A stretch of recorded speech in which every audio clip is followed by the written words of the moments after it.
है जिसे ओबीसी कहा जाता, जिसका मैं नेशनल प्रेसिडेंट हूं। मुल्क की आजादी के 72 साल में इस देश में जानवरों की गिनती हुई, कुत्तों की गिनती हुई, हिजड़ों की गिनती हुई, मगर जो हम लोग हैं 52% ओबीसी के लोग, हमारी गिनती नहीं हुई।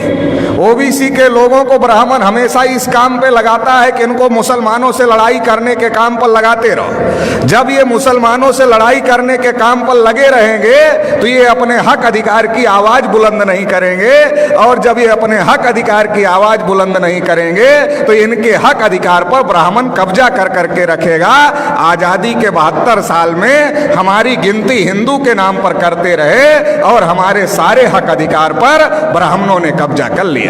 1992 में जब मंडल कमीशन का मामला खड़ा हुआ था, ओबीसी के लोग अपने हक अधिकार की लड़ाई लड़ रहे थे, तो ब्राह्मणों ने बाबरी मस्जिद का मामला खड़ा कर दिया, राम जन्मभूमि का मामला खड़ा कर दिया, और ओबीसी के लोगों को बाबरी मस्जिद के मामले में आगे कर दिया, राम जन्मभूमि के मामले में आगे कर दिया। बाबरी मस्जिद गिरा दी गई। और जो ओबीसी की नौकरियां थी, जो 12 करोड़ नौकरियां ओबीसी को मिलने वाली थी, वो ओबीसी को नहीं मिली, उस पर ब्राह्मणों का आज भी कब्जा है। और मुसलमानों की मस्जिद चली गई, मतलब हमारी नौकरियां चली गई, आपकी मस्जिद चली गई, और रिजल्ट आया ब्राह्मणों के फेवर में, मंदिर बन गया। अभी मोदी जी अपने को ओबीसी कहते हैं, मगर उन्होंने ट्रस्ट घोषित किया, ट्रस्ट में एक भी ओबीसी के आदमी को मेंबर नहीं बनाए। जब मुसलमानों से लड़ना है तब हम हिंदू हैं, जब हम अपने हक अधिकार की बात करते हैं तब हम हिंदू नहीं हैं। मुसलमानों से लड़ाने के लिए हमको हिंदू बनाते हैं, और इस देश में हिंदू है कौन? ओबीसी के लोगों को ब्राह्मणों ने हजारों साल से शूद्र बनाकर रखा, पढ़ने लिखने के अधिकार से, धन संपत्ति रखने के अधिकार से, बोलने सुनने के अधिकार से, सभी अधिकार से वंचित करके रखा।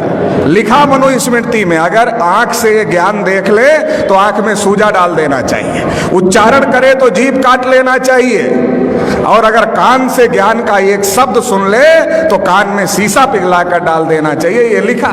शेड्यूल कास्ट के लोगों को अछूत बना के रखा, आदिवासियों को जंगल में रहने के लिए मजबूर किया। तो देश में हिंदू है कौन?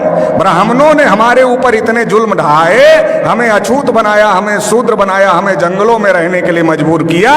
तो हमारा धर्म और ब्राह्मण का धर्म एक नहीं हो सकता, हम हिंदू नहीं है। आप रामायण पढ़ लो, महाभारत पढ़ लो, गीता पढ़ लो, वेद पुराण पढ़ लो, श्रुति स्मृति पढ़ लो, कहीं पर भी हिंदू लिखा हुआ नहीं है, क्योंकि ये हिंदू हिंदी भाषा का शब्द नहीं है, ये हिंदू संस्कृत भाषा का भी शब्द नहीं है, ये पर्शियन भाषा का शब्द है, जिसका अर्थ होता है हारा हुआ, नीच, कायर, काला, चोर, गुलाम। आज भी ब्राह्मण हमको गुलाम कहते हैं, हम गुलाम बनने के लिए तैयार नहीं हैं, और हम हिंदू नहीं हैं, तो फिर हम क्या हैं? हम इस देश के मूल निवासी हैं, और मूल निवासी कौन है? इस देश के शासक हैं, इस देश के राजा हैं। सम्राट अशोक का नाम आपने सुना होगा, अफगानिस्तान तक, रसिया के बॉर्डर तक सम्राट अशोक का राज था। हम लोग उस वंश के लोग हैं, इस बात को हम लोगों को समझने की जरूरत है। भारत के मुसलमान कोई अरब ईरान से आए हुए लोग नहीं हैं, हमारे डीएनए के भाई हैं, हमारे खून के भाई हैं। जब ब्राह्मणों ने हमारे बुजुर्गों पर जुल्म किया तो हमारे बुजुर्गों ने इंसाफ के मजहब को पसंद किया और इस्लाम को स्वीकार किया। भारत में जो मुसलमान हैं हमारे डीएनए और खून के भाई हैं, इस बात को ब्राह्मण जानता है। इसलिए दंगे में हम मरे या दंगे में आप मरे, ब्राह्मण की सेहत पर कोई फर्क नहीं पड़ता है। हमारे और आपके बीच में ब्राह्मण आ गया है, उसको बीच से हटाना होगा, भाई को भाई से गले लगना होगा।